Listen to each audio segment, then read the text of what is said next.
Mute, Franke esaten duenean.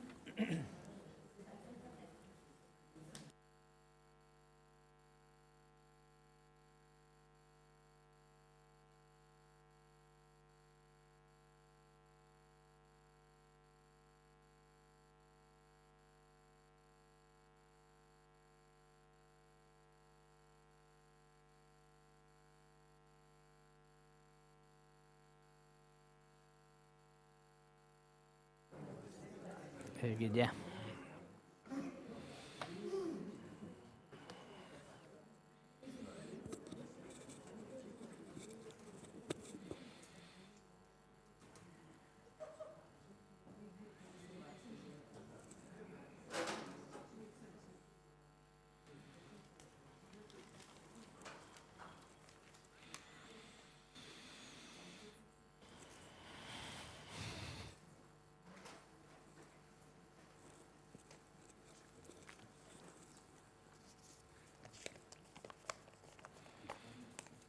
Bai.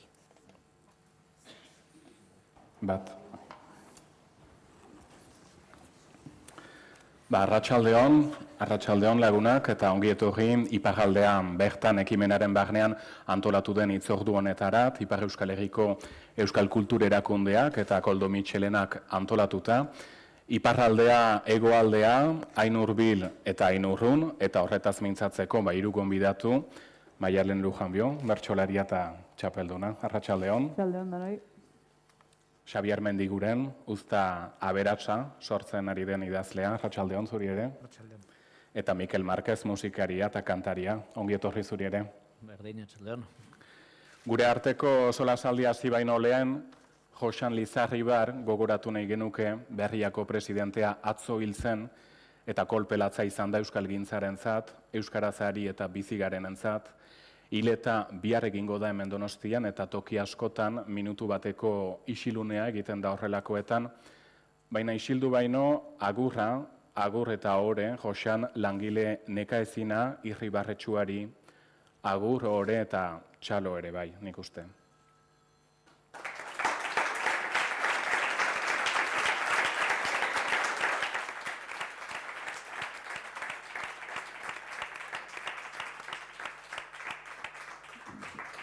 Isilunerik beraz ez dugu egingo, omenaldi ederrena dudarik gabe, euskaraz aritzea baita, euskaraz bertsotan, euskaraz kantatzen, euskaraz idazten edo euskaraz informatzen eta ez baitakigu besterik egiten horretan segituko dugu, Joxan lagunak gustukoa izango bailuke dudarik gabe.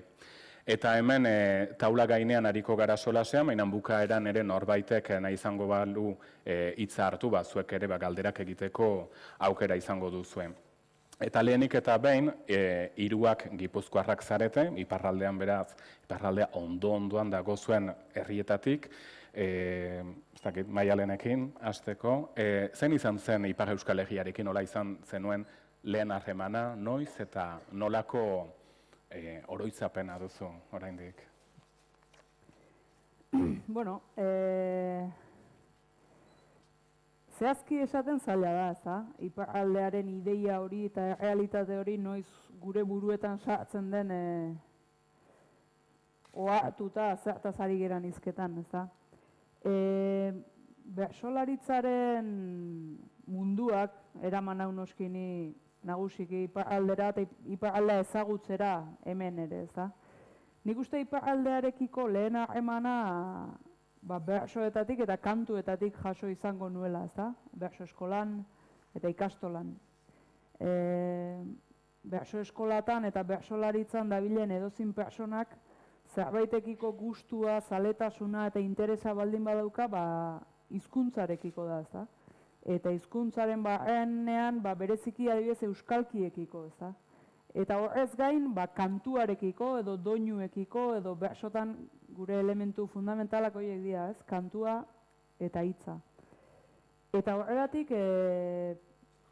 iparraldeko, Xiberuko edo Benafarro eta Lapurdiko bertso zaharrak jasotzea, guretzat bertso eskolan bazan zerbait berezia euskalkiagatik, mundu nolabait misteriotsu bat edo sugeritzen zutelako, hitz ez ezagun asko, hitz berri asko, deszifratzera jolasten ginen ideiak eta hitzak. Eta horrez gain, iparraldean bereziki, hain aberatsa den doinutegia, ezta? Doinutegi hori ere, guretzat altxorra izugarria zen, eta saiatzen ginen berso eskolan, bersoak ikasten eta bersoen doinu horiek ikasten, etxaun barkoxerekin hasita, ezta? Orduan, gure lehenengo harremana edo gure lehenengo maitemintzea, berso eskolan ibili geran jendearen oroa, nik uste, hortik etorri dela, ez? Berso zaharretatik eta berso kantu, Euskal Herriko kantariek kantu bihurtu dituzten berso ezagun horietatik, ezta? Hori izan liteke gure lehen lotura. Hori beraz, Maialeni dagokionez, eta zakit, Mikel? Nik lehen oroitzapena askozaz ere zehagoa dut. Oroitzen dut nola joaten ginen dentistaren gana Hendaiara. Hori zen, iparraldeekin izan genuen lehendabiziko lotura, ez? Baina, karo, horrekin konturatzen zinen gauza askotaz, ez? Zuk 5, 6, 7 urte zen dituen, eta aginak konpontzea iparraldera, eta bide batez, anaiarentzat galtza, Levi's markako galtzak ekartzen genituen, hauts esnea ekartzen zuen gure amak, urarekin egiten zen, hautsakin egiten zen esne hori, eta hori da lehen oroitzapena. Serio hitz egin da eta pixka bat neureari dagokionez eta kantagintzari dagokionez, egia da gure amonaren etxean bazirela 2 single txiki, hola ikurriña bat, gitarra baten forman sartua zutenak, horiek ziren Michel Labegerik egindako lehendabiziko 2 single haiek, eta haiek Benito eta Laboa eta Lete eta hoienekin batera, gure amonaren etxean errosaioa errezatu ondoren, haiek jartzen ziren itzulika, ez? Eta hor kantuaren eta munduarekin lehendabiziko oroitzapenak. Bestetik, etortzen ziren tximaluze batzuk gure herriko plazara, ia urtero, eta bateko zuen nola zigarrotxa bat beti, hola, alban kantatzen zuen bitartean, eta horiek ziren minxoriak, Taniko Etxart kantuan, ez? Eta horren zuten genituen lehenengo aldiz, plazan, eperrak eta euskal rock and roll eta holako kantuak. Eta kantagintzaren munduak eraman gintun geu ere lehendabizi iparraldera, kantari bezala, ez?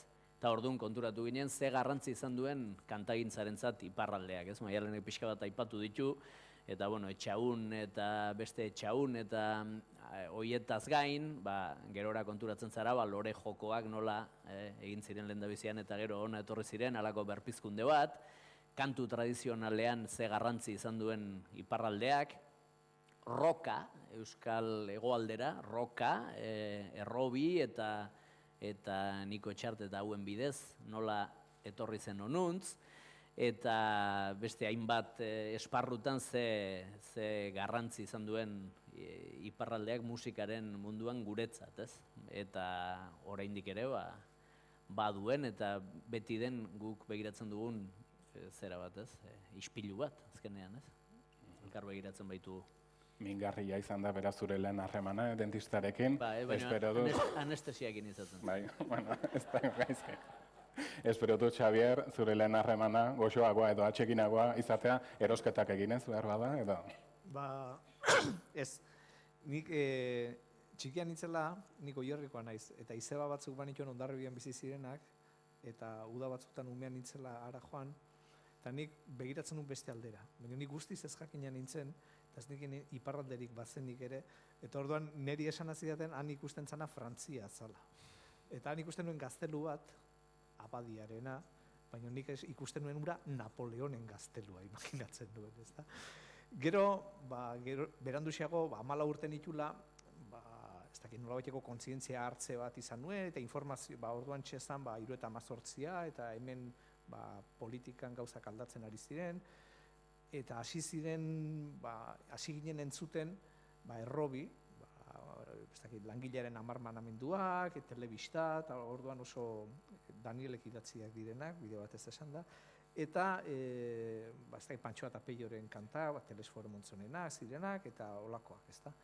Eta, orduan, bazala, bai, banekin, baina benetako harremana eta muga gurutzatzea eta jendea ezagutzea niretzat etorri izan beranduago, igual, 20 bat urte nituela edo hasi nintzenean idazten, eta gogoratzen naiz nik idatzi nuen lehenbiziko saria o lehenbiziko sarietako bat, izan zen, antzerki bat idatzi nuen eta bidali nuen Euskal Antzerki Taldeen Biltzarrak antolatzen zuen sariketa batera.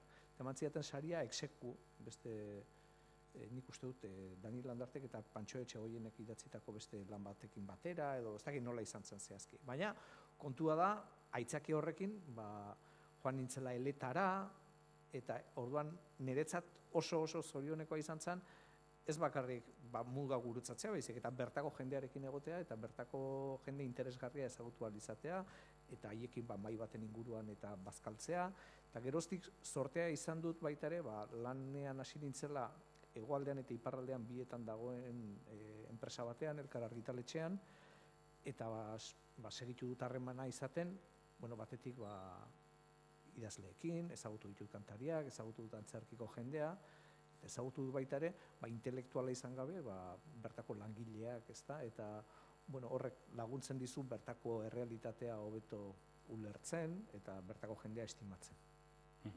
Maialen, euskalkiak aipatu dituzu lehen hitza hartzean. Euskalkiak nola sentitzen dituzu? Egia da, iparraldean euskara bizia den tokietan euskalkiak erabiltzen dituztela, Lapurdi-Barnek aldean, Baxe Nafarroan, Xiberoko zenbat tokitan. Euskalkia, zer da, azkenean euskara da, beran mugatzen du ulermena edo harremana egiteko, edo nola bizi izan duzu? Hasieran hasteko, hasieran baita zailena, nolaz bait? Bai, uste Imanol Lazkano bertsolariak esaten zuela euskara batuaren lehenbiziko asmatzaileak bertsolariak izan zirela, ezta? Eta bertsolariak izan zirela, zergatik, premiagatik, ezta? Bertsolariaren helburua azkenean dalako entzuleak ulertu dezan berak esaten duena, ez? Orduan bertsolariak bere hizkuntza moduan kantatzen du normalki, ardatza bere hizkuntza, bere euskalkia, bere hizkuntza modua du, baina joandako lekuan beti saiatzen da moldatzen, jendeak ulertu dezan edo ebitatzen ulertzeko zailak izan ditezken hitzak, ezta? Eta Imanol Lazkanok zentzu hortan esaten zuen bertsolariak izan ziala euskara batua praktikoki lehenengo asmatu zutenak, ez? Hau broma da, baina azaltzeko modua da, azkenean joandako lekura egokitzearen artista izan behar duela bertsolariak, ez da. Eta zentzu hortan, nik ez iparraldea Bizkaitik bereizten, ez? Badirudi askotan iparraldeari buruz hitz egiten degula eta iparraldea ere hartzen degula olako osotasun bat eta bakarra bezala, ez? Eta iparraldearen barruan ere, noski euskalki desberdina daude, eremu desberdinak, jende hiritarragoa, barnekoa, hangoa, hemengoa. Orduan pixka eta arriskutsua ere bada berez planteamentuz nahi bada hitzaldi hau, tertuli hau bera, ez? Iparraldea osotasun bezala hartzeak ere, eta sujetu bezala hartzeak pixka bat arrotz bilakatzen du, ezta? Distantzi bat jarrazten digu iparraldea den horrekiko, ezta? Eta, nik zorionez batez ere hasieran eta praktikan ez dut bizitu izan iparraldera pasatze hori edo iparraldeko bertsolariekin. Gu bertso eskolan eta eskolarteko txapelketetan iparraldeko eta hegoaldeko bertsolariak nahasian aitzen ginen eta bizkaitar batekin sentitu nezaken distantzia berbera sentitzen nuen iparraldeko jendearekin, ez? Gero egia da gaur egun eta hontaz hitz egin dezakegu aurrerago, ezta? Egia da iparraldera joateak gaur egun bertso saio bat egitera, beste konnotazio batzuk dauzkala. Zergatik ez hainbeste hizkuntzagatik, gehiago mundu erreferentzialagatik, ezta? Bertako situazio soziopolitikoa behar ez degulako edo nik ez dedalako ezagutzen hegoalde deitzen diogun horretakoa beste, ez? Politika frantsesak, politikari frantsesak, esate bateako lurralde egiturak dena aldatzen da. Mundu erreferentziala aldatzen da, telebistan ezaguna dan jendea aldatzen da, telebistako programan izenak, han famatua dan jendea. Hainbeste mundu erreferentzial hori dena da aldatzen dena. Eta komunikazioan zailtasunak hortik sortzen dira gehiago, ez hainbeste hizkuntza aldetik, ez? Hegoaldean gure referentziak askotan espainiarrak dira, espainolak dira, gu hain barneratuta dauzkagu, askotan ez gehala kontuatzen, ez da, baina hor bai notatzen da iparraldeko saltoa, ez da, mundu referentzial hori behar bezin ondo kontrolatzen ez dezula, ezagutzen ez dezula, jabetzen zeanean, ez da. Baina ez hainbeste hizkuntza aldetik noski, Bizkaira joatean ere, edo Nafarroako baztanera joatean esate bateako, bilatu ditzakezu distantziatxo horiek oso interesanteak dianak ezaude. Entzuten da, ez da, kutxora ere. Bertsolariak beraz Euskara Batuaren lehen egileak eta musikariek ere bai, ze musikak batu egin du, bereizi beharrean ere elkartzeaz hitz eginen dugu gaur, baina musikak egin du, zuk hala sentitzen duzu? Bai, nik dudari gabe bertsolariek bezala sentitzen dut kantariok osatzen dugula familia orokor bat, maila hortan, eta ez dula hainbeste inporta, ez dakit, zornotzakoa den kantaria edo baigorrikoa. Baditugu, elkartzen garenean eta kantatzen dugunean, baditugu erreferentzia mankomunak, eta ez dago alderik. Oso tribu berekoak gara, naiz eta egia den, marko erreferentziala askotan desberdina den, eta nik François Hardyren kantu bat kantatzen baldin badut Bizkaian, ez du jendeak ezagutuko, han bai, eta nik kantatzen badut El Tractor Amarillo, zean, ez egit, Urdinarben, agian ez dute ezagutuko erreferentzia hori, ez? Baina bai, Euskal Kantagintzan zorionez, agian hola etorri zaigulako gure generazioari behintzat, ez dok amairuko hoiek, hemen hegoaldetik abiatuta beti kantatu izan dituztelako agian iparraldeko kantu tradizionalak, eta diskoetan, eta beti heldu zaizkigulako, bai etxaun baten eta bai bestearen kantuak, eta berdin Ramon Martikorena kantuan, eta Anje, eta Niko, eta kantari Pantxo eta Pello, eta eukere aipatu dituken hoiek, ez da? Hoiek danak heldu zaizkigulako gure errepertorioa ere bada hori guztia, ez? Eta Baionako subprefeta badakigu badela, eta subprefeta dula izena, ez, kantu baten bidez, eta mila gauza, ez?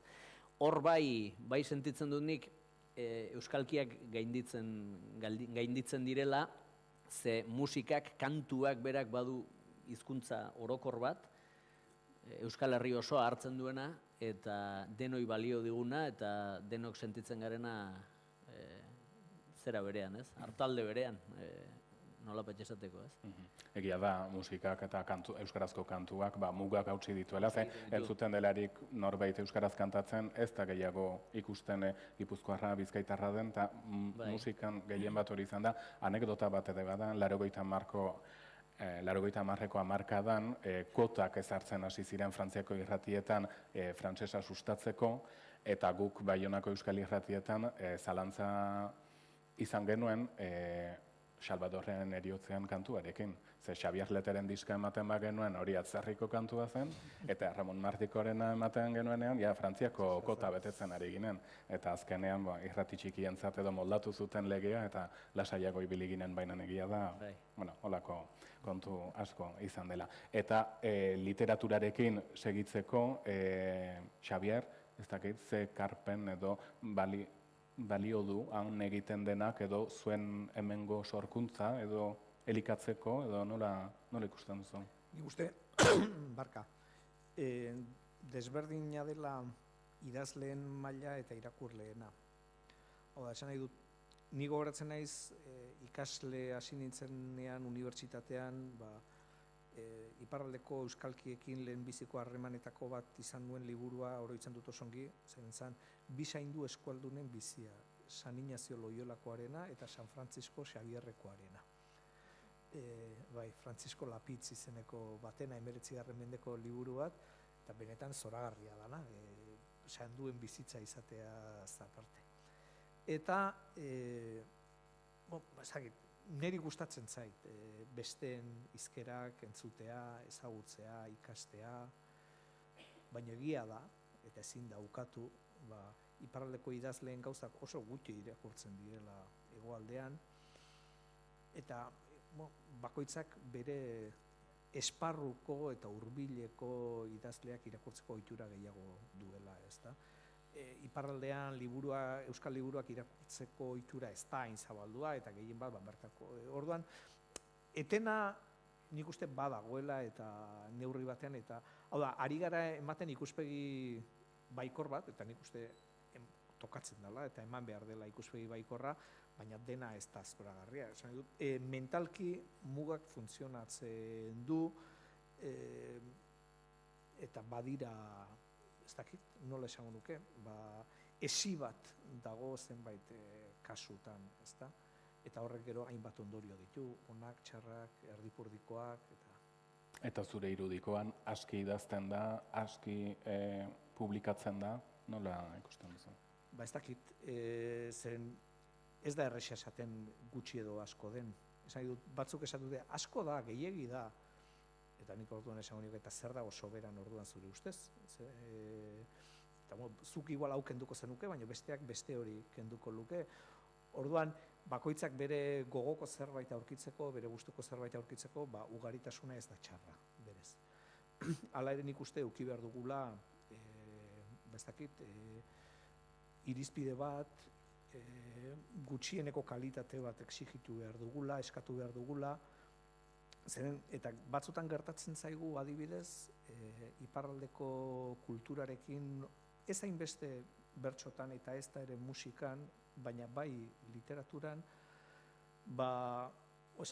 iparraldekoan nahiko lan badute bere egoerarekin, eta orduan ez diegu exigentzia hundirik eskatuko, eta orduan, maiatzeko liburuei inork ez die kritika txarrik egingo, eta honik ere ez, nahiko lan badute hor. Eta orduan badago alako zerbait, erdi penaz, erdi errukiz, erdi elkartasunez, alako gurasokeria moduko bat dugula, esako nuke batzutan. Beraz, hasi beharko dugu ere, serio edo zorrotzago edo hitz egiten. Galdera bat zurekin Maialen, ez dakit zuen disiplinak, zuen arteak elikatzeko edo beti berbait dituzue ideia berriak, konzeptu berriak, hitz berriak edo zera gainera laster txapelketa dator, eta horre ere pentsatzen dut, motorrak berotzen edo pentsaketetan edo gogoetak egiten ari zaretela. Handik ere elikatzen alda zure artea edo zuk egiten duzuna? Dudarik gabe bai, ez? Ez modu fortzatu batean, ez modu behartu batean, nik uste azkenean elikatu denak egin zaitzakela. Lehen esan dedan bezala, hizkuntza aldetik oso aberasgarria da, oso interesgarria da oroa guretzat euskalkien mundu hori eta euskalkien aberastasun hori, eta gero hortik aurrera, bai doinutegi aldetik, edo bai errealitate sozialaren aldetik, noski aberastu zaitzakela horrek beste edozerk aberazten zaituen bezala, beste edozein eremuk edo noski horrek ez du esan nahi iparraldeko edo Xiberuko hitzak estudiatzen eta gure bersokeran txertatzen saiatuko geanik, ez? Gure euskera batu eta noranahiko horren ezaugarrietako bat da, sinisgarria izatea eta naturala, ez da. Noski, euskalkiak ere ez dira gaur egun itxiak, bai telebistan eta bai bestelako esparru, kultur esparruetan eta emana badukagu iparraldeko, hegoaldeko, hango eta hemengo jendeakin, eta iparraldeko hitzak kasi modu natural batean ere integratu ditugu gure bizitzan, ez bersotan bakarrik, gure bizitzan zorionez, ez da. Baina, bai, naturala denean nik hori nire momentu batzutan egia da Xabierrek esaten zuena esi bat ukaezina psikologikoa batez ere badagoela, behar bada kultur munduan gabiltzan ontzat edo behar bada gutxiago, nik suertez sentitzen dut suerte handia izan dedala iparraldea ezagutzekoa bersolaritzari esker, gonbidatu nautelako ara kantatzera, eta horren arira ezagutu ahal izan dedalako hango realidade desberdinak, hangoak, Nafarrokoak, Bizkaikoak, Arabakoak, toki guztitakoak. Eta hori, esi bat egonik ere bada gure parte, hori nik nere sentitzen dut. Beste kontu balditzake, ia hegoaldean oroa, edo Gipuzkoan nahi baldin bada, nola sentitzen den, edo euskaldungoak modu zabalagoa baten hartuta nola sentitzen duen hegoaldeko euskaldungoak iparralde hori ezagutzen duen ala ez. Nik uste zentzu batean privilegiatuak ere bagerala, harreman hori nahiko modu naturalean egin ahal izan degulako, ezta? Egia da hemen plaza guztiak ere desberdinak direla, herri txiki bat edo hiri handi bat aste nagusian edo, baina han baduzun oroitzapen honik, plaza batera, ez dakit, Saran elgarri ikusi izan dugu, beste toki batzutan ere egon zara Baionako Euskal Museoan, izan duzu olako, ez dakit, harreman hona edo harrituta zentzu honean edo txarrean edo... Bai. Bueno, zorionez saio dexente egin ditugu iparraldean eta lehen ez esan, baina nire lehenengotako saiotako bat, Hendaian Beltzenian izan zen, ez?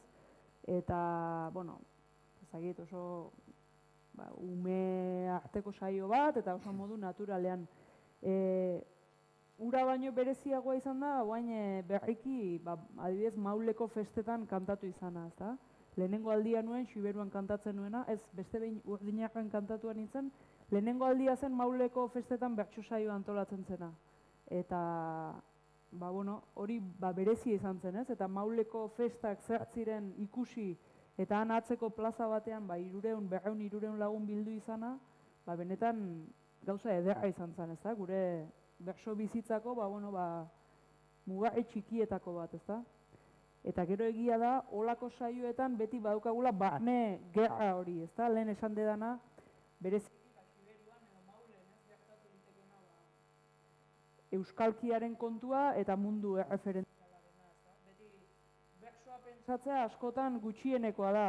Bertsoa pentsatu behar da eta bertsoarekin batera kalkulatu, hola esan da ulertuko den, jasoko den umore mota hori, hitz hau ezagizer. Bestelako lanak ere eskatzen ditu, ez da? Baina, hori da gure egitekoa eta gure suertea, ez da? Ari ginen hitz egiten bertsolaritza, bertsoak, literatura edo musika elikatzea handik, ez dakitzuk, Mikel, ze topatu duzu han edo orain ere, ari zarenean, sorkuntzak egiten, kantu berriak, musika berriak, ze topatu izan duzu han? Bai, guretzat klabe izan da, ez? Gure sorkuntzarako iparraldetik zetorren guztia, ez?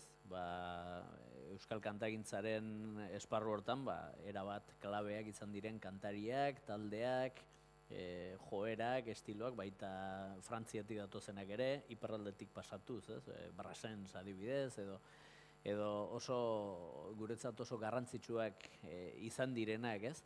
Eta zuk aipatu duzu lehen anekdota hori, ez, kupoena edo horrez, iparraldeko irratietan, euskal kantariena, eta pentsa dazu nola horrez, zera hortan, nas guzi hortan, xiberutar batek, 80. hamarkadaren hasieran,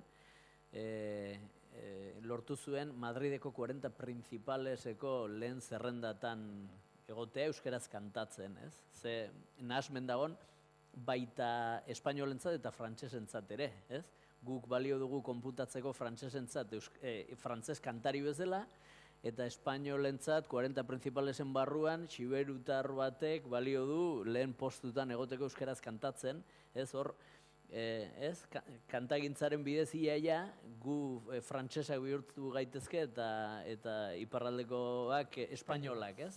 Hor, alako zera batean, ez? Hori guztia, horrek benetan erakusten du nola bai bat garen, ez? Behintzat kantagintzaren mundutu begiratuta eta iaia, ez? Iparraldeko hegoaldeko homologatu gaitezken, ez? Euskal kantari bezala eta guztiaren batasun moduan, ez? Baina gertatzen dira kontrakoak ere, ez? Ez da dena inpolita eta adibidez jartzearren, ez?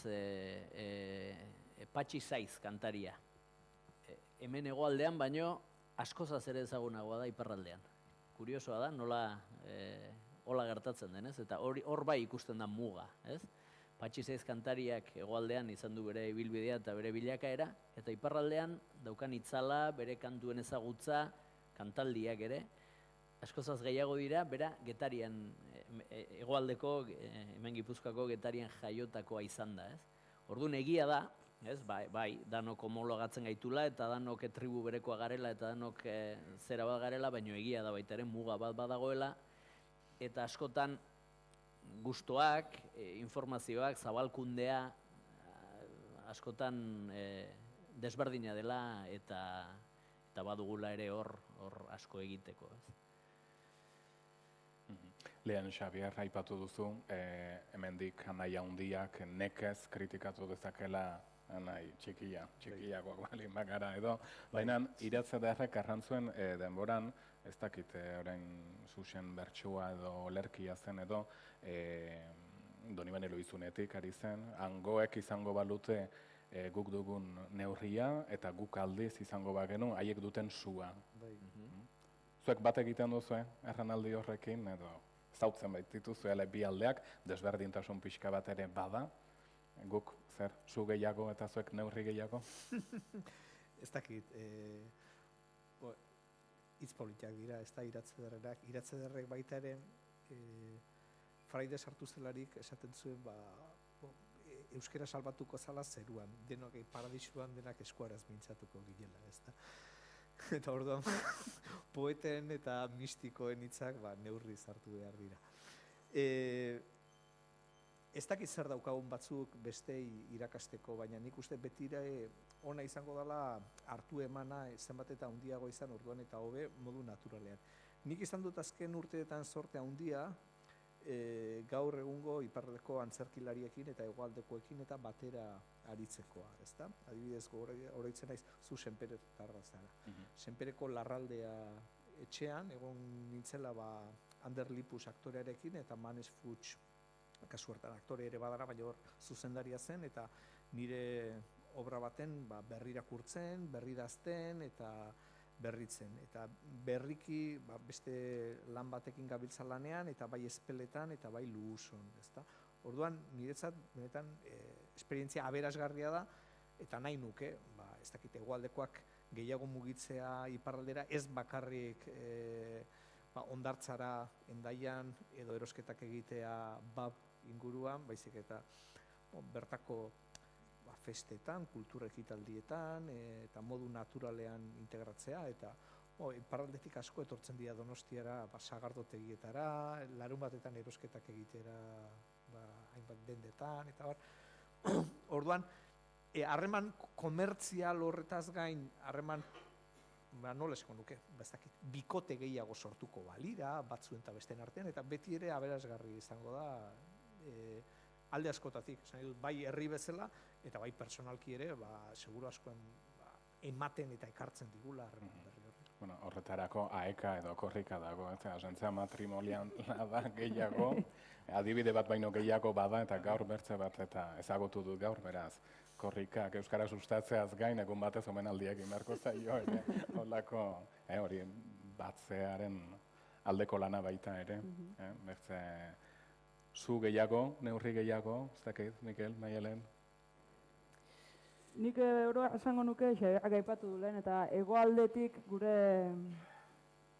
egozentrismotik atxekin eta atxegabe, gurasokeriaz begiratzen degula iparraldea, ez? Paternalismoz begiratzen degula eta euskararen munduak edo euskal kulturaren munduak juzgatzen dulako zilborra hemen dagoela, ez? Eta han dagoela, mundu mitiko, idiliko eta epiko bat, ezta? Kasi iragana dana, baina nahi deguna bizirik mantendu dedila, ego guziak behar dutelako bere iparra, eta guk handaukagu gure poesiaren mundua eta gure nostalgiaren mundua, ez? Eta orduan, estereotipotik hainez noski, eta topikotik, baina hegoaldeak oroa pixka bat badaukala haundiaren, gurasoaren tratamentu hori iparraldearekiko. Eta, iparraldeak ere badaukala, esango nuke, errezelo bat hegoaldearekiko, hain zuzen horregatik, ezta? Hemen, gu salbatzera datozten hegoaldeko euskaldun puru hauek, ezta? Nik uste, iparraldeak oroa, hola esan baldin baditeke nahiko itxusia hola itzaitea, iparraldeak, baina, sentitzen duela errezelo hori, eta afirmatzen duela bere burua, ez dugu besteen salbamenturik behar, ez da, guk egingo dugu gurea, eta noski iparraldean ekimen interesgarri eta jende interesgarri, mordo bat ari da, ez da. Seguru asko eta asko hegoaldean ezagunak ez dianak, eta hori da kontua, harremana, ez da, harremana eta elkarren ezagutza, ez, eta orduan horrek hausten ditu topiko horiek gurasokeriak eta errezeloak, ez. Ezagutzeak, ez topikotik hitz egiteak, baizik ezagutzeak zer da bilean, ze jende ari den mugitzen, ze jende interesgarria, ez poesia eta mito eta nostalgia munduan, baizik rockean, antzerkian, musika esperimentalean, bertsolaritzan, oso gaurko gaietan noski. Eta iparraldeak ere ezagutu dezan hegoaldea eta harreman horrek sendotzen du azkenean, eta bihurtzen du herri bat erreal, ez? Eta ez estereotipoetatik eta aritzeak, ez? Lehen esan dedan bezala, objektu isolatu eta arrotz bati buruz ari bagina bezala, ez da. Ezagutzan eta harreman horretan dago nik uste kakoa. Zurekin bat nator guztian, baina hala ere, esango nuke, bai tokatzen zaigula guri laguntzea. Salbatzaile izan gabe. Hori ukatu gabe. Batek begiratzen baldin badu, zein izan den iparraldearen historia soziolinguistikoa, 20. mendearen erdialdean hasten da hizkuntza transmisioaren gainbehera bat, baina izugarrizkoa. Eta belaunaldi batean, pasatu zen, ume guztiek euskeraz jakitetik, urrengoan umeen erdiek bakarrik jakitera, eta handik gutxira, eta handik urrengo belaunaldian bakarrik 120 jakitera, ezta? Barnealdean eta olako, eta Zuberoan eta Baxenabarren eta Lapurdi barnealdean izan da gainbehera izugarrizkoa, eta batek pentsatu zezakeen momentu batean, eta nik nik entzuna nion norbaiti esaten, guk ikusiko dugu iparraldean euskera hiltzen. Nik momentu honetan ez naiz hain ezkorra. Ikusten dut gainbehera hori egiazkoa izan dela, baina neurri baten gainbehera gelditu dela, eta gelditzen direnak gaur egun euskaldun direnak askoz ere kontzientzia handiagoa eta argiagoa dute, ezta? Eta badakite euskaldun dira eta nahi dute euskaldun izan eta iraun, ezta? Baina, esan dut, askoz tresna gutxiago dituzte. Eta tresna esaten dudanean, batez ere esan dut, baliabide publikoak eta administrazioaren laguntzak eta txikiagoak dira guk ditugunak baino.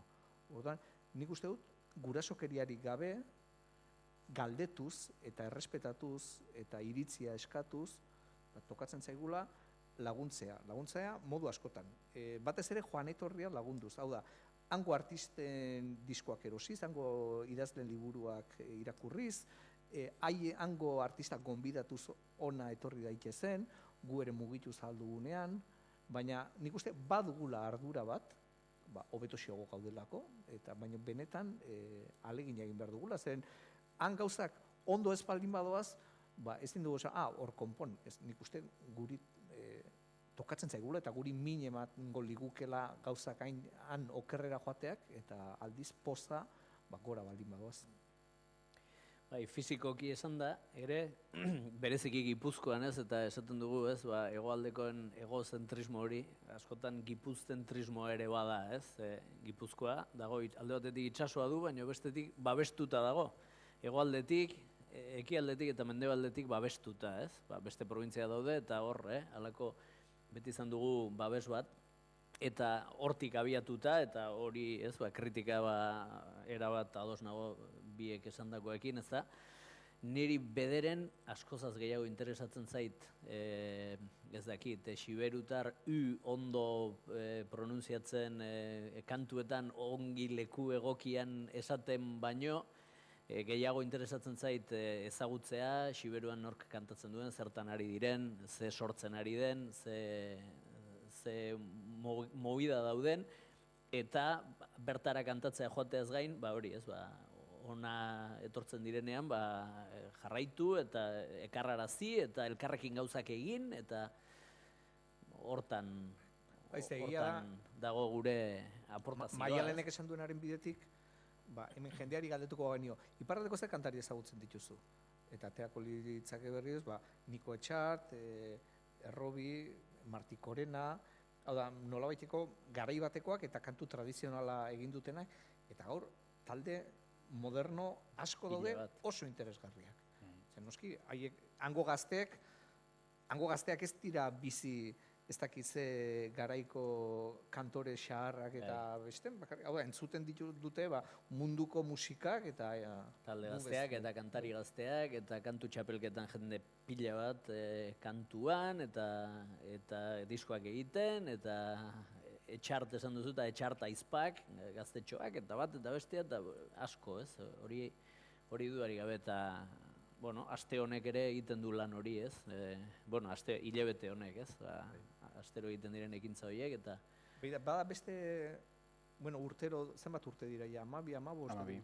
egiten dela iparraldea bertan, Koldo Mitxelenan, hilabete honetan, eta bada beste antzeko bat, antzekoa ez, desberdina da, baina iparraldearen eta hegoaldearen arteko harremanak lantzeko, eta da seguran egiten dutena. Iparra hegoa, segurako aste hori, eta han beti pasatzen dira bertsolariak, kantariak, bertako egoera sozioekonomikoaren berri edo politikaren berri eta ematen duten izlariak, eta... Elkarlanean da, seguraski giltza. Gogoan dut amaren alabak Siberuko taldea Orekate isa taldearekin ibili zen ostoak ematen eta bide bat bezala zabaldu dute hemen, orain bakarrik ari dira, eta ea talde honek segitzen duen.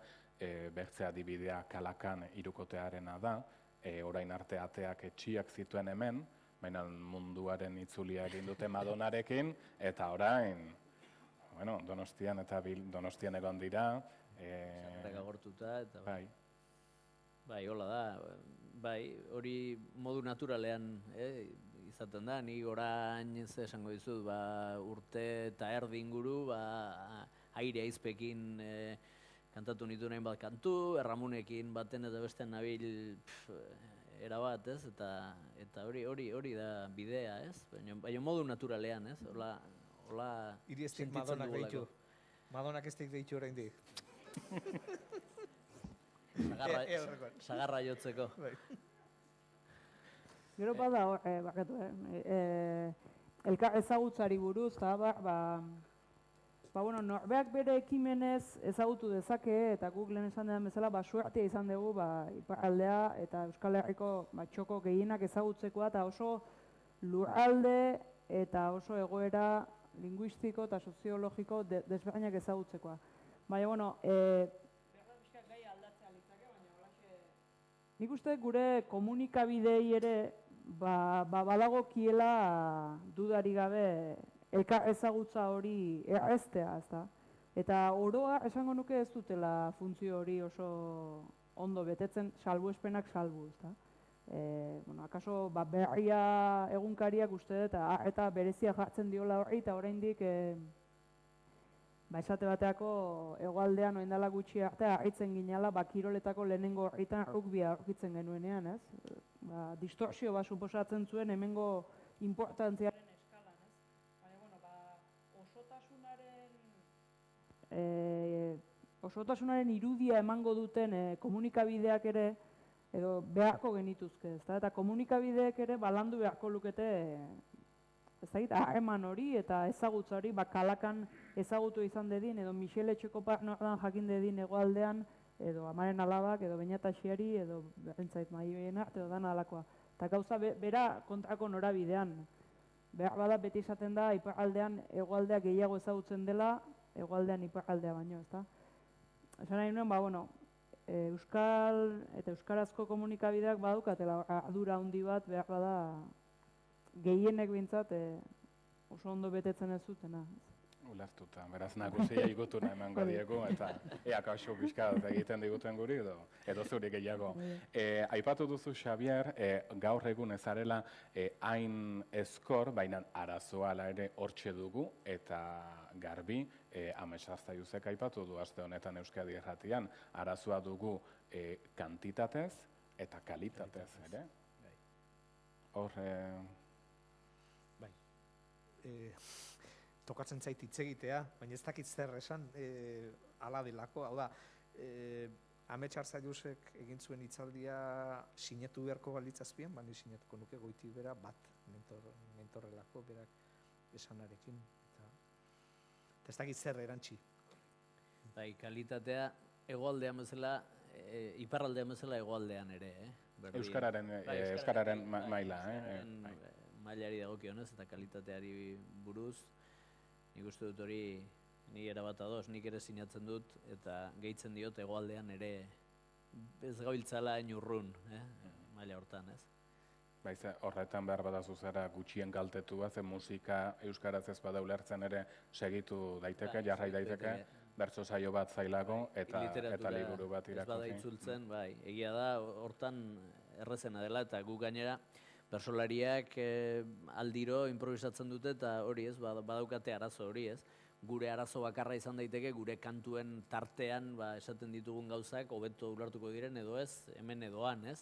Baina kantua finkatua izaten da normalean, ez? Eta kantua ondo pasatzen da, baita guri gertatzen zaigu, egin ditugu azken, nik uste, 4 bat urtean egin dugu Udan eta Donibane Loitzunen kantaldia Elizan, eta ara gerturatzen da oso jende frantsesa, ez? Oporretan dena, eta hola, ez? Eta esango nuke, hango jendearen 50% ezakila euskeraz, ez? Gerturatzen dena, ez baldin bada 70%. Eta ongi pasatzen da, kantua delako, eta pixka bat hala da, ez, horrek xamurtzen du, erresten du, eta guretzat hori da bentaja handi bat. Afganistangoak bazinete ere, berdin. Berdin.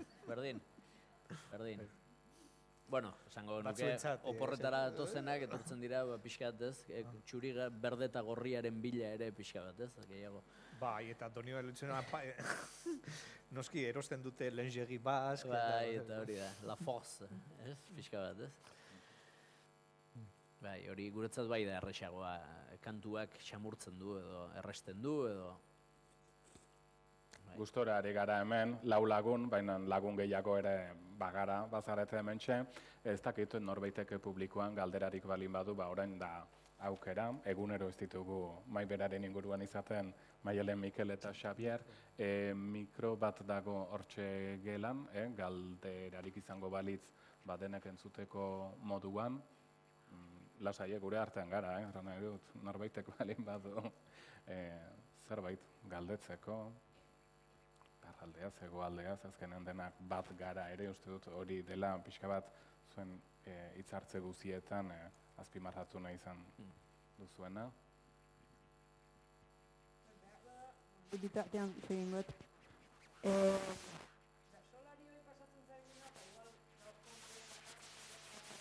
Normalan... Bai, junda etorri bezala ite zain.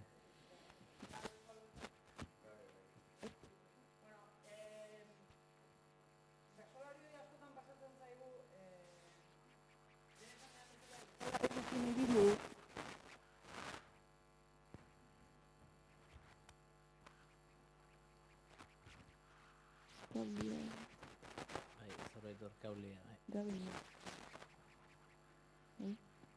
Bueno, konexio arazoak izaten dira iparralde eta hegoalde artean batzutan, eta elgar ulertzen dugu, eta hori da garrantzitsuena. Alegia esan nahi nuen, iparraldeaz hitz egiten aigea, eta iparraldea ni beste leku askotan pasatzen zaigu, eta iparraldean ere bai, eta da, guk iparraldearen alderdirik euskaldunena ezagutzen dugula, eta gaina euskaldunen artean aktiboena. Gu berso saio batea juten ganean, gu entzutea etortzen dianak, dena dia euskaldunak, berso zaleak, sensibilizatuak, eta festa horren bueltan antolatzaile edo parte hartzaile dabiltzanak, ezta?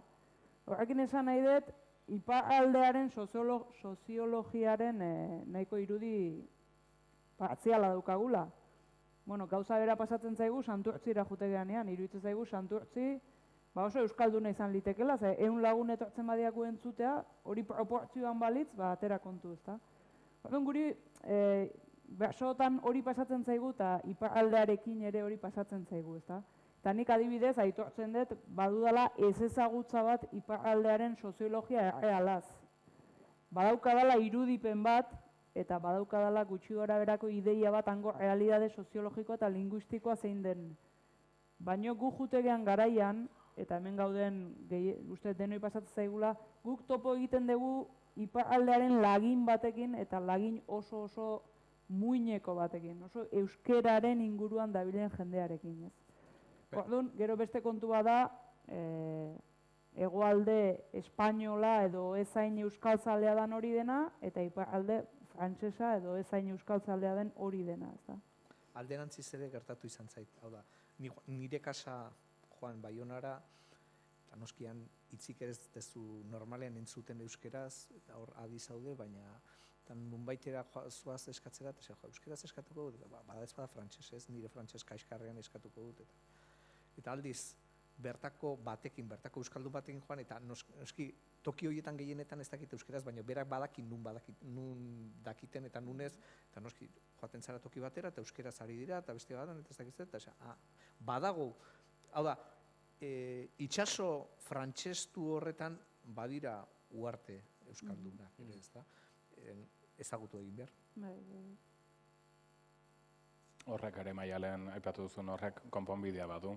Gonbita luzatu beharko dugu bertso saiorik egin gabe eta bisitatu beste molde batean. Eta noski, nik bisitatzen dut, baino, eta saiatzen naiz, eta ibiltzen naiz deixentean, ez? Baina noski ez daukazu jendearekin hain pulso hurbila, eta hain ezagutza hurbila. Zegu berso afari batea jote ganean esate bateako, afari guzia bertako errealidadeari buruz galdezka eta hizketan pasatzen dugu, ez? Eta asko jakiten da, asko ezagutzen da horren berri, ez da? Gero beste kontua da, hori hor ez dagoen beste gizarte guzti hori, ez.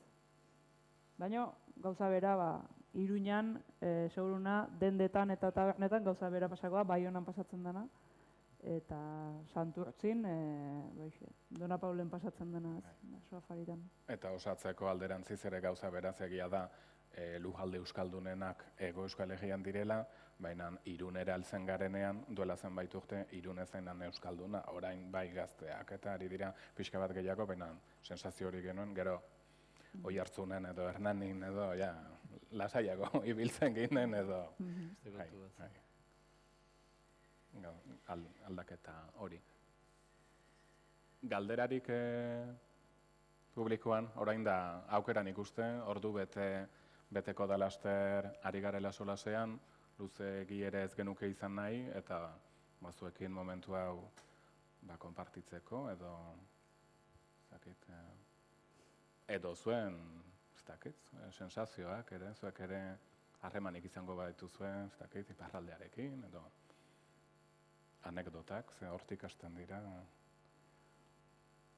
Naiz erreferentzien kontu hori, nik aipatu dut irratien anekdota hori lehen kotekin, eta telebistan ere gertatzen da, ez? Batzuek uste izatea hemen frantsesez ari naizela, ETB baten, eta han, espainolez ari zara.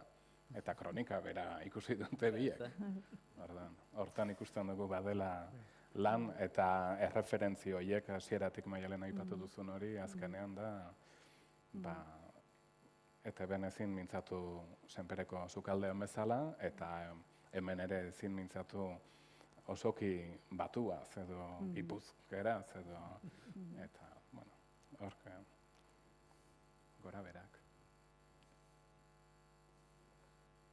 Iduritzen bazaizue bukatzen joango gara, kontuan hartuz, gure artistek lanean segitzen dutela, bai idazten, orain esku artean, Xabier, zer duzu? Antzerki lan baten egiten nabil, hegoaldeko eta iparraldeko aktoreekin.